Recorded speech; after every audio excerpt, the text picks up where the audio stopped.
Hello, everybody, and welcome to Non Sequitur News for August 4th, 2025. It's Season 4, Episode 216. I am MayorWatt. I run ohmTown.com, and the visualizer is the computational power necessary to take my consciousness from the quantum computer and translate it into that visualizer, since I have no body anymore. I've been uploaded to a quantum computer. That said, let's get into it. Today we're going to be talking about AI stealth crawls, blocked sites, Edgerunners, Rivian sues to sell in Ohio, EVs and plug-in hybrids banned, New York Post to launch maybe LA Post, I don't know. Boeing back to the tarmac. Boeing back to the tarmac. A massive stick bug. VR is in a bad place due to mixed reality glasses. Apple is copying Roku, and I guess that's good. And Earth is speedrunning a whole lot of things. Now even time itself. Let's talk about it.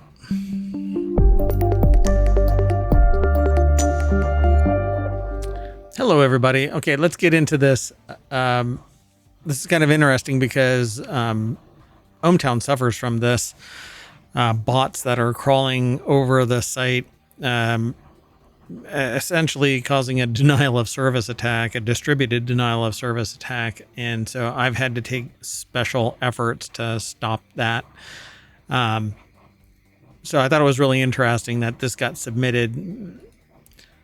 The first article is over here in Non Sequitur News. Cloudflare says Perplexity's AI bots are stealth crawling blocked sites. Now, what's crawling ohmTown isn't necessarily AI, but just bots. The AI, in fact, at one point there was something like 8,000 hits in 5 minutes or something like that. I can't remember what it was. Pretty amazing. And so I've had to take special efforts to stop it. Well, an AI search startup called Perplexity is allegedly skirting restrictions meant to stop its AI web crawlers from accessing certain websites, according to a report from Cloudflare. In the report, Cloudflare claims that when Perplexity encounters a block, the startup will conceal its identity by basically changing its browser ID.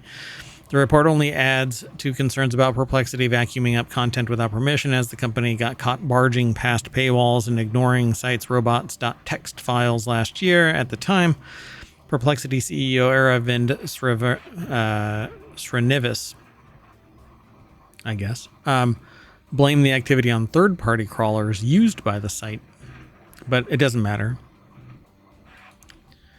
So Emma Roth over at TheVerge.com put the article together. The deck statement says Perplexity disguised its AI crawlers and rotated its IPs to get around restrictions, according to Cloudflare. And I've witnessed that too. Several bots are changing their IP address and their ID. But it's not Perplexity, I assume. I don't know. It's bots in general. So now Cloudflare is one of the world's biggest internet architecture providers, says it, and when it goes down, a whole shit ton of stuff goes down. So says it received complaints from customers who claim that Perplexity's bots still had access to their websites even after putting their preferences in their website's robots.txt file and creating a web application firewall, or WAF, rules to restrict access to the startup's AI bots. Yeah, I've done all of that too. So to test this, Cloudflare says it created new domains with similar restrictions against Perplexity's AI scrapers, and it found that the startup will first attempt to access the sites by identifying itself as the names of its crawlers, Perplexity Bot and Perplexity User. But if the website has restrictions against scraping, Cloudflare claims Perplexity will change its user agent, the bit of information that tells us a website what kind of browser is in. And this is in access logs that show what browser is accessing what. It's generally accepted aggregation information and largely anonymous. So, but the thing is that some will sit there and say, I'm the Perplexity bot, but then when they get dinged by something that's stopping them, like robots.txt, they go around it by changing the user ID or changing their IP address. In a statement to The Verge, Perplexity spokesperson Jesse Dwyer called Cloudflare's report a publicity stunt, stating or adding that there are a lot of misunderstandings in the blog post. Cloudflare has since delisted Perplexity as a verified bot and has rolled out methods to block Perplexity's stealth crawling, which is going to be pretty damn hard, depending on, yeah, I mean, it's an AI. It can create all kinds of stuff. It only has to have a valid IP address, and even that, VPNs and whatever else. It's just kind of ridiculous. But good luck to those fighting the good fight. The next article is over in the mobile channel. Cyberpunk's 2077 Edgerunners Lucy is coming to Guilty Gear Strive, I guess. I don't know what this is all about. The EVO 2025 fighting game tournament ended this year with a bang after developer Arc System Works revealed that they were collaborating with CD Projekt Red. And in an August 3rd post on Twitter, the studio released a trailer revealing Cyberpunk 2077 Edgerunners Lucy would be joining Guilty Gear Strive. The article is over at Vice.com. Brent Kopp put the article together. The deck statement is what I just got done saying. And so apparently a Season 4 downloadable character, Lucy from Cyberpunk Edgerunners, is going to be coming to fight. So the elite hacker space surfer Lucy from Cyberpunk Edgerunners is coming to Guilty Gear Strive as the last character of Season 4 on August 21st, 2025. And they have a 2-minute clip of Lucy, I guess, doing a little battle here. So out of all of the collaborations CD Projekt Red has done so far, this might easily be the best. Studio Trigger's anime art style for Cyberpunk 2077. Edgerunners translates incredibly well with Guilty Gear's 2D hand-drawn graphics. It honestly looks like Lucy jumped out of the anime and directly into the game, this author says. Again, Brent Kopp from Vice.com. Yeah, pretty cool. I'm going to charge on through all of this. The next article is over in Late Night Geeks, which is a show that I would love to do because I'm a night owl, but I don't get to do it anymore. Rivian sues Ohio to sell its EVs directly in Ohio. Today, Rivian can sell EVs directly to consumers in 25 states and DC because nobody wants to litigate against it. There was a reason for this at some point, but I don't remember what it was. I was told a long time ago why manufacturers can't sell direct. Well, the company sued the registrar of Ohio's Bureau of Motor Vehicles on Monday in federal court, claiming the state is harming consumers by blocking direct sales. Rivian is currently able to sell EVs directly to consumers in 25 states and Washington, D.C. Ohio BMV, the Bureau of Motor Vehicles, did not immediately respond to the request, but Ohio's prohibition on Rivian's direct-to-sales business model is irrational in the extreme. It reduces competition, decreases consumer choice, and drives up consumer costs and inconvenience, all of which harm consumers with literally no countervailing benefit, lawyers for the company wrote. So what's stopping Rivian is a 2014 law passed by the state's legislature that law, which Rivian says came after an intense lobbying effort by the Ohio Automobile Dealers Association, effectively gave Tesla a carve-out and blocked any future manufacturers from acquiring the necessary dealership licenses. The OADA did not immediately return a request. So consumer choice is a bedrock principle of America's economy. Except the people that argue for all of this, they only argue it until they're the ones that are in control, and then they fight tooth and nail until everybody, eye for an eye. People leave off the end of that, which an eye for an eye leaves the whole world blind. That's the thing that is here. Like, what's going to end up happening is everybody's going to fight and everybody's going to be given access to sell, but then they're going to get merged and acquired, and then there's going to be fewer choice and fewer higher costs, and et cetera, et cetera. This happens all the time, and it's so self-serving to sit there and go, it's the bedrock of America's economy. Consumer choice is, but then what happens is corporations take it away. Let's keep going. The next article is over in FourWheelTech. Hawaiian shipping giant bans EVs and plug-in hybrids over fire risk because a transport ship basically has been on fire forever. Unlike the dedicated car carriers that have caught fire, Matson uses container ships to transport cars long routes across the Pacific Ocean. But this article over at jalopnik.com by Ryan Eric King is highlighting this idea that something could happen and these lithium ion batteries basically become a fiery nightmare, is what they say in the article. Matson Incorporated, a multi-billion-dollar corporation based in Honolulu, Hawaii, took a drastic step to protect its cargo ship last month by banning EVs and hybrids. Hopefully, the ban won't be permanent, as Matson stated that the suspension will be lifted once adequate safety solutions are implemented, but good luck. Every car would have to have basically oxygen smothering foam kind of thing, because if lithium ion gets ignited, it's a runaway. So ships carrying EVs and hybrids keep catching fire and sinking. It's very billions of dollars. The ship that burned to a crisp 300 miles southwest of Alaska as it was moving 3,048 cars from China to Mexico. There were 70 electric vehicles and 681 hybrids on board. The fire raged uncontrollably for 3 weeks until the vessel sank. All the crew got away, but only because a merchant ship nearby rescued them. It wouldn't be the first time, won't be the last time. Matson implemented its first set of lithium battery safety guidelines after a fire on the Felicity Ace in 2022. Learned its lesson really quick.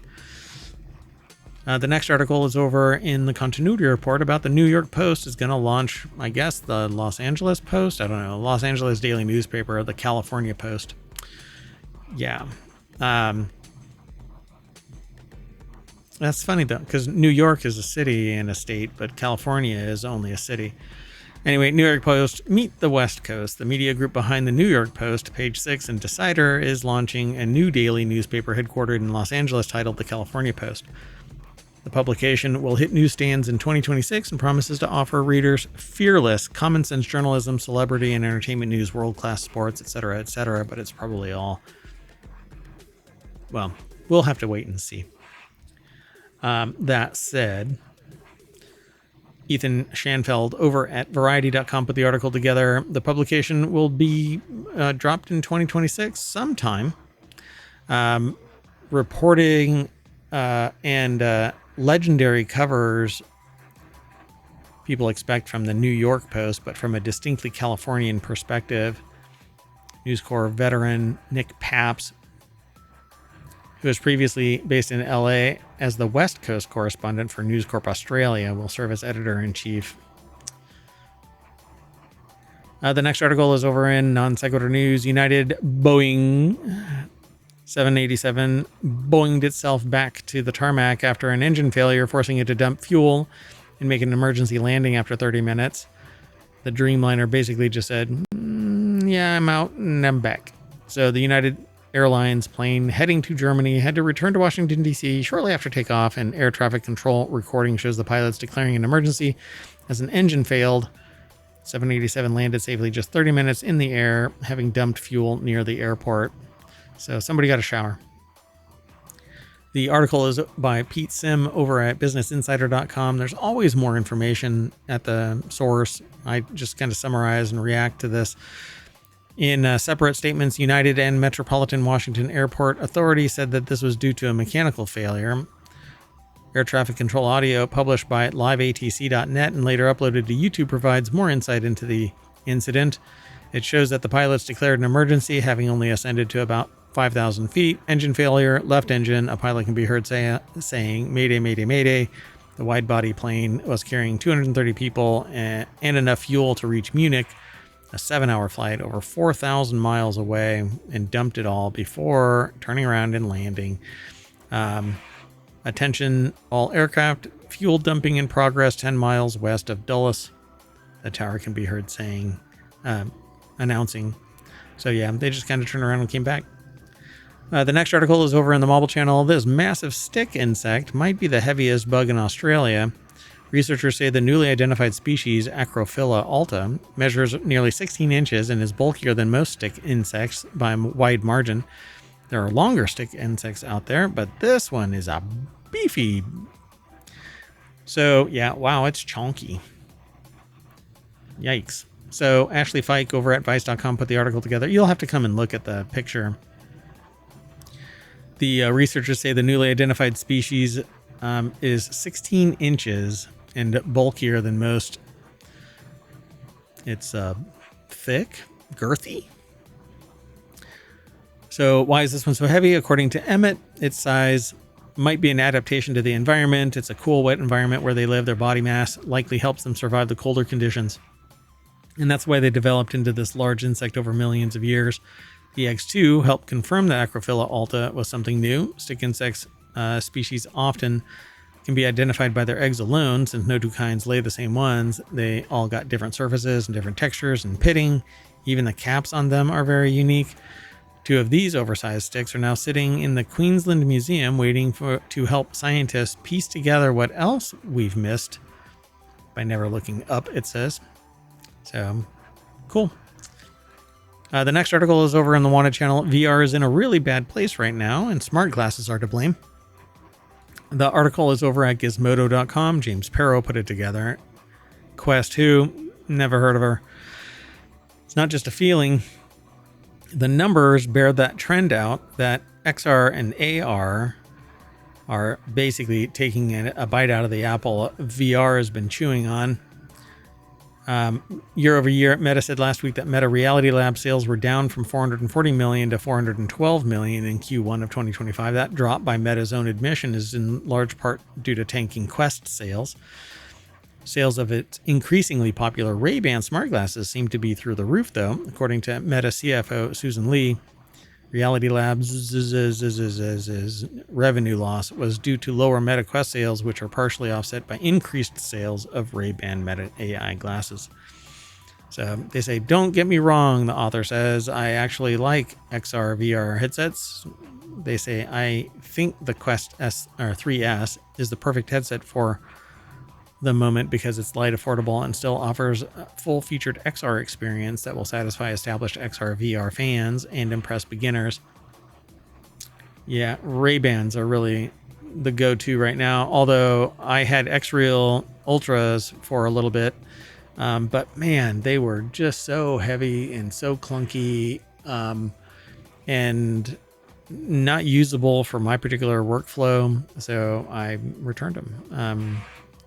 Yeah, it just kind of sucks. I want XR, mixed reality, augmented reality, extended reality glasses that can handle hand gestures. I want to be able to reach out and touch things and put things in three-dimensional space, but they are virtual constructs. And that just doesn't seem to be out there for me. The lesson here is that it's better to do a little of what you would expect, enough to qualify as a good start, and then try to do everything at the cost of a clunky form factor, and that's shining through when it comes to smart glasses versus VR headsets. Not only that, but smart glasses, although very much still a work in progress, it's also particularly a lot more useful for your day-to-day. I agree. And they're not obtrusive, but even the X-Real AR glasses are obtrusive. On top of that, all of the latest rhetoric around smart glasses and XR AR from Apple's Tim Cook and Meta's Mark Zuckerberg should give you some indication of which way the waters are flowing. Yes, we're flowing towards XR AR, not VR. VR has its place, but it's going to be a smaller market, I think, as AR technologies, XR technologies grow beyond. Because you don't want to be trapped in a VR world unless you want to be trapped in a VR world. I want my augmented reality and extended reality functionality in the real world. That said, let's keep going. The next article is over on the Wanted channel. I'm glad Apple TV is copying this Roku feature, according to the author. That author is over at pocket-lint.com. Eli Becht put the article together. Signing into streaming services on a new device is annoying, and although many streamers can let you scan a QR code or go to the website these days, it'd be nice if it could just automatically sign me in. Anything is better than typing in my email and password using a TV remote, and there are still many apps that make me do that. So setting up the Roku streaming stick was a breeze thanks to a functionality already being available, which is basically allowing you to log in remotely from a device. So as it turns out, it was seamless, and appears Apple is trying to get a piece of this action. They have a Roku Ultra in their bedroom where they're logged into everything, and when reviewing the streaming stick, they were worried that they'd have to follow the same process, but yeah, it's pretty easy nowadays. In fact, if you're in the Apple ecosystem, you can sign into devices using other devices. Like I signed in via my watch because I didn't have my phone or iPad with me, and I signed in using my watch, and then I paid for a movie. So yeah, kind of a no-brainer. So there's no way to look at this any other way as a win. Apple's already revealed this is coming, this login to your other devices. It's coming in tvOS 26, but it came with a caveat. Apple made sure to mention that it was part of the new API for developers, and that wording implies the developers would have to get on board. If Netflix, Hulu, etc. don't opt into the system, you won't get signed in when you pick up a new device. And that's kind of the problem. I want to log into one thing and have access to all of my resources. That's why I'm in a particular ecosystem, even though I'm in Linux, I'm in Unix, I'm in Android, I'm in Windows, I'm in Pi, basically, the Raspberry Pi space, all kinds of stuff. I mean, it's kind of ridiculous. Virtualization on top of that, blah, blah, blah. Anyway, the Roku Ultra is almost never sold at its regular price. If it is, you can just wait out until it drops to $80. But Apple TV 4K is probably going to get an update here in September, I think, maybe. But they're going to be, look, it's reliable as hell, man. Just get the Apple TV 4K. That's what I recommend to everybody. And the ecosystem is smart. And our final article is that, well, Earth is speedrunning everything, so why not time itself? Earth is spinning weirdly faster because hell has frozen over, making this Tuesday one of the shortest days ever. Earth will complete its daily rotation between 1.25 and 1.51 milliseconds faster than usual, and scientists aren't quite sure why. Joe Hindy over at CNET.com put the article together, and it says here, according to Time and Date, the current prediction is set by the International Earth Rotation and Reference Systems Service and the U.S. Naval Observatory. The original prediction, that was 1.51 milliseconds, but it has since been updated to 1.25 milliseconds. This is also the third time Earth's rotation has sped up for a day this summer. The other two times occurred in July 10th and July 22nd. Should the first prediction be accurate, it'll make August 5th the third shortest day on record, behind June 30th, 2022, when the Earth spun 1.59 milliseconds faster. I think it's just our perception of stuff.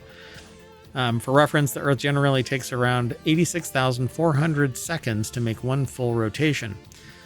1 millisecond is 0.001 seconds, so this won't be noticeable by any human, and it won't affect